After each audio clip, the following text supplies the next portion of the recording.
Hello friends, how are you all? कैसे हैं आप सब? आज एक करंट के मुद्दे पर बात करने के लिए मैं आपसे जुड़ा हूं। जैसा कि आपको पता है कि हैदराबाद नगर निगम का चुनाव पूरा हो गया और चुनाव में जीत मिलने के बाद बीजेपी के नेताओं ने हैदराबाद का नाम बदलकर भाग्यनगर करने का वादा कर दिया। बीजेपी को नगर निगम में बहुमत तो नहीं मिली है, लेकिन उनकी ताकत कई गुना बढ़ गई। बीजेपी नंबर 2 की ताकत बन गई अब हैदराबाद में, और सबसे बड़ी पार्टी रही टीआरएस को अपने दम पर बहुमत भी नहीं मिली। ऐसे में हैदराबाद और भाग्यनगर को लेकर चल रहा विवाद बहुत ही ज़्यादा बड़ा हो गया है, और कुछ लोगों का ये मानना है कि बीजेपी इस तरह से प्रोपोगेंडा करके लोगों का ध्यान भटका रही है और शहरों का नाम बदल रही है। जबकि बीजेपी नेताओं का ये कहना है कि पहले हैदराबाद का नाम भाग्यनगर था, जिसको बदलकर हैदराबाद कर दिया था। अब नामों को अपनी स्थिति में लाने की आवश्यकता है। लोगों के जहन में ये भी सवाल उठ रहा है कि क्या कभी हैदराबाद का नाम भाग्यनगर रहा? क्या जिस भाग्यमती नाम की महिला के नाम पर हैदराबाद का नाम भाग्यनगर होने का दावा किया जा रहा है, क्या इस नाम की कोई महिला थी भी, या हैदराबाद का कोई संबंध इस महिला से है भी क्या? तो इतिहास की कई किताबों को खंगालने पर पता चलता है कि हैदराबाद का नाम भाग्यनगर कभी रहा, यह सच है। लेकिन उस दौरान भी उसे हैदराबाद कहे जाने के संकेत मिलते हैं। 1816 में ब्रिटिश नागरिक एरॉन एरो स्मिथ ने हैदराबाद का एक नक्शा तैयार किया था, और उस नक्शे में हैदराबाद का नाम मोटे अक्षरों में लिखा था। उसके नीचे उन्होंने भाग्यनगर भी लिखा था, और साथ में उन्होंने गोलकुंडा शब्द का भी इस्तेमाल किया था शहर के लिए। यानी उन्होंने नक्शे में हैदराबाद के लिए 3 नाम का इस्तेमाल किया था: गोलकुंडा, हैदराबाद और भाग्यनगर। यह नक्शा नानी शेट्टी शिरीष की किताब गोलकुंडा, हैदराबाद और भाग्यनगर में छपा है। ऐसे में यह जानना भी कम दिलचस्प नहीं होगा कि आखिर ये नाम कैसे रखे गए। मौजूदा समय में चल रही कुछ दलीलों के सहारे हम ये कोशिश करते हैं कि इन नामों के पीछे की सच्चाई क्या है। पहला, भाग्यनगर का नाम। तो पहला नाम है भाग्यनगर। तर्क ये दिया जा रहा है कि भाग्यनगर का नाम भाग्य लक्ष्मी मंदिर के नाम पर पड़ा है, लेकिन इतिहासकार इस दलील को सही नहीं मान रहे हैं। इतिहासकारों के मुताबिक चार मीनार के पास शुरुआत में कोई भाग्यलक्ष्मी मंदिर नहीं था। इसकी पुष्टि पुराने दिनों की तस्वीरों से होती है। पुरानी तस्वीरों में चार मीनार के बगल में किसी मंदिर के होने के संकेत नहीं मिल रहे। 1944 में प्रकाशित हैदराबाद अ सोवेनियर में चार मीनार की तस्वीर है, और उसमें आसपास कोई मंदिर नहीं दिखाई पड़ती। इस पुस्तक में हैदराबाद में मौजूद हिंदू मंदिरों की चर्चा की गई है, लेकिन उसमें चार मीनार के नजदीक किसी मंदिर का जिक्र नहीं किया गया। यह पुस्तक 1922 में वेल्स के प्रिंस के हैदराबाद आने के मौके पर तैयार की गई थी, ताकि उन्हें हैदराबाद के इतिहास की जानकारी मिले। दूसरा तर्क मिलता है कि हैदराबाद में कई बाग यानी उद्यान गार्डन हैं, इसीलिए कुछ लोग उसे बाग नगर कहते हैं। लोगों की दलील है कि शहर में काफी सारे बाग हैं, लिहाजा इसका नाम बाग नगर था, ना कि भाग्यनगर। हालांकि आधिकारिक तौर पर शहर का नाम कभी भी बागनगर नहीं रहा, लेकिन इतिहासकार हारून खान शेरवानी इस तर्क के पक्ष में कहते हैं कि पहली बार यह दलील 1967 में दी गई थी। इस दलील को समझने के लिए जिन बैप्टिस्टे टेवर्नियर 1605 से 1689 की लिखी किताब को आधार बनाया गया है। टेवर्नियर ने अपनी किताब में लिखा है कि गोलकुंडा नाम का एक बाग नगर भी था। उन्होंने यह भी लिखा है कि यह शहर कुली कुतुब शाह की एक पत्नी की इच्छा के मुताबिक बनवाया गया था।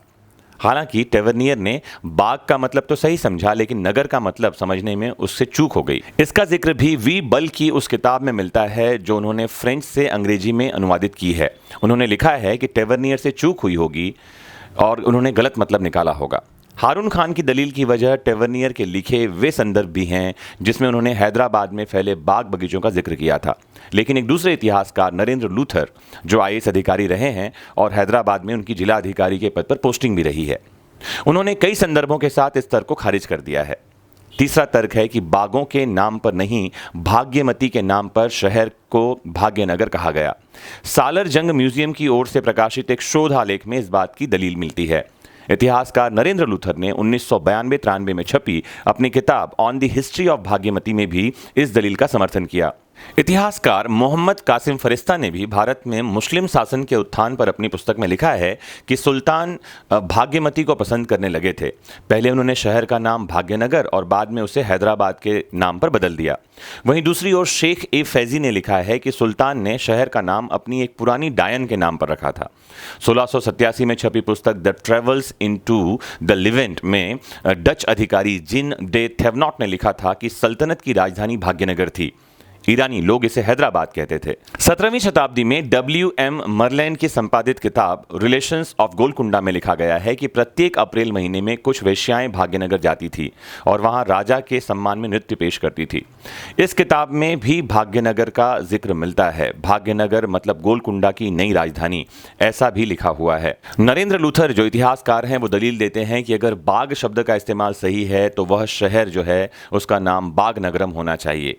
नरेंद्र लूथर ने यह दलील 16वीं शताब्दी में प्रकाशित ज्योतिषी बाबाजी पुंथलू की लिखी किताब रायवाचकम का हवाला देकर कहा है, जिसमें शहर को बागनगरम बताया गया है। नरेंद्र लूथर के मुताबिक रायवाचकम की एक प्रति अभी भी तमिलनाडु में मौजूद है। वे 1627 के एक आधिकारिक दस्तावेज को ज्यादा प्रमाणित मानते हैं, जिसमें जहीरुद्दीन को काजी भाग्यनगर अंकित किया गया है। भाग्यनगर का फारसी भाषा में अनुवाद है हैदराबाद। 1596 में इसका नाम फरखुंडा बुनियाद रखा गया था। इस फारसी शब्द का मतलब था लकी सिटी यानी भाग्यनगर। कुछ लोगों की दलील है कि संस्कृत शब्द भाग्य का इस्तेमाल फरखुंडा बुनियाद के लिए किया जाने लगा होगा और इसी वजह से फारसी नाम से संस्कृत तेलुगु में भाग्यनगरम प्रचलन में आया होगा। एक सवाल यह भी उठता है कि क्या कोई भाग्यमती थी, और अगर थी तो वह कौन थी? भाग्यमती को लेकर ऐतिहासिक दावे और कल्पना भरे आपस में इतने घुले मिले कहानियां हैं कि समझ में नहीं आता सच्चाई क्या है और फिलॉसफी क्या है और कहानी क्या है। लेकिन पर्याप्त सबूत मौजूद हैं जो बताते हैं कि एक ऐसी महिला थी, लेकिन उस वक्त उसे खारिज कर देने वाले तमाम दावे मौजूद हैं। भाग्यमती को लेकर सबसे लोकप्रिय कहानी ऐसी है कि कुतुबशाही वंश के 5वें राजा मोहम्मद कुली एक हिंदू लड़की भाग्यमती से प्रेम करते थे। भाग्यमती चंचलम नामक गांव में रहती थी। इसी गांव में मौजूदा चार मीनार खड़ा है। मोहम्मद कुली भाग्यमती से मिलने के लिए गोलकुंडा से नदी पार करके आते थे और उनकी यात्राओं को देखते हुए उनके पिता ने, जिनका नाम इब्राहिम था, उन्होंने मूसी नदी पर 1578 में एक पुल बनवा दिया। 1580 में कुली ने भाग्यमती से शादी की और भाग्यमती का नाम बदलकर हैदर महल कर दिया। इस कहानी में विचित्र पहलू यह है कि जब पुल का निर्माण हुआ तब मोहम्मद कुली की 13 साल की उम्र थी। इससे पुल का निर्माण कुली के लिए करने की बात सही नहीं लगती है। उनके भाग्यमती से प्यार और नदी पर पुल का कोई तालमेल नहीं दिखता। यह दो बातें हो सकती हैं जिनको आपस में जोड़ दिया गया हो। इतिहासकारों के मुताबिक पुल का निर्माण गोलकुंडा किले को इब्राहिम पट्टनम से जोड़ने के लिए किया गया था, लेकिन किसी तरह का इसका नाम दोनों के प्यार से जुड़ गया होगा, ऐसा समझ में आता है। नरेंद्र लूथर ने प्रोफेसर मसूद हुसैन खान के हवाले से लिखा है कि कुली की कविताओं में अप्रत्यक्ष तौर पर भाग्यमती का जिक्र मिलता है। एक दलील यह भी दी जाती है कि भाग्यमती की इच्छा पर हैदराबाद शहर बनाया गया था और उसके नाम पर ही शहर का नाम हैदराबाद रखा गया। अब प्रश्न ये उठता है कि नया शहर क्यों बनाया गया? गोलकुंडा का इलाका काफी संकीर्ण हो गया था। नया शहर बनाने का प्रस्ताव रखा गया। कुली के पिता इब्राहिम ने गोलकुंडा किले से 30 किलोमीटर पश्चिम जाकर इब्राहिम पट्टनम बसाया। यह शहर आज भी इसी नाम से मौजूद है। लेकिन दूसरे शहर के निर्माण की जरूरत क्यों पड़ी, इसको लेकर कोई सटीक जानकारी मौजूद नहीं है। बहरहाल जब कुली ने राजपाट संभाला तो नए शहर का निर्माण शुरू हुआ। उन्होंने शहर के निर्माण की जिम्मेदारी अपने पेशवा मीर मोमिन को दी, जो ईरान के इस्पान शहर के रहने वाले थे। उन्होंने अपने शहर जैसा शहर बनाने की कोशिश की और ईरान से विशेषज्ञों को बुलाकर शहर निर्माण करने का काम दिया। आपको यह बता दें कि आज जहां चार मीनार मौजूद हैं, उसके आसपास कभी चंचलम नाम का गांव हुआ करता था। इसी गांव के आसपास हैदराबाद का निर्माण हुआ और आज यह इलाका पुराना हैदराबाद शहर कहलाता है। हालांकि इतिहासकारों का स्पष्ट मानना है कि हैदराबाद का नाम भाग्यनगर रहा होगा, लेकिन बहुत थोड़े समय के लिए। हैदराबाद के निर्माण के 12 साल बाद 1603 में नए सिक्के चलन में आए थे और उस दौर के सिक्कों पर हैदराबाद शब्द स्पष्ट तौर पर अंकित है। इससे यह जाहिर होता है कि आधिकारिक तौर पर अगर हैदराबाद का नाम भाग्यनगर रहा होगा तो भी बहुत कम समय के लिए ऐसा रहा होगा। हिंदू इसे लगातार भाग्यनगर कहते रहे, जबकि मुसलमानों ने इसे हैदराबाद ही कहा। कुछ लोगों के मुताबिक शिया और सुन्नी समुदाय के बीच संघर्ष के चलते भी शहर का नाम हैदराबाद रखा गया होगा। नानी शिरीष शेट्टी की किताब के हवाले से कहें तो गोलकुंडा के 4 दरवाजे हैं और इसमें फतेह दरवाजे को पहले भाग्यनगर दरवाजा कहा जाता था, जिसका उल्लेख डच यात्री डेनियल हावर्ड ने 1692 में अपनी किताब में किया है। तो बहुत सारे इतिहासकारों के हवाले से कई किताबों को कोट करके मैंने आपको ये समझाने की कोशिश की कि हैदराबाद का नाम कभी भाग्यनगर भी रहा था, लेकिन ऐतिहासिक दस्तावेजों को देखने पर पता चलता है कि ये नाम कुछ समय के लिए ही दिखाई पड़ता है। लंबे समय से शहर का नाम हैदराबाद ही रहा होगा। ज़रूर मुझे कमेंट बॉक्स में बताएं कि आपको क्या लगता है कि किसी शहर, किसी जगह का नाम बदल देने से हमारे इतिहास और हमारे वर्तमान पर क्या प्रभाव पड़ता है। क्या सरकार का ये कदम उचित है कि जगहों का नाम बदला जाए या उन्हें पुरानी स्थिति में ले आया जाए जहां वो पहले थे? क्योंकि सरकार लगातार ये दावा कर रही है कि वो नाम नहीं बदल रही है, वो उन नामों को स्थापित कर रही है जो पहले ही थे।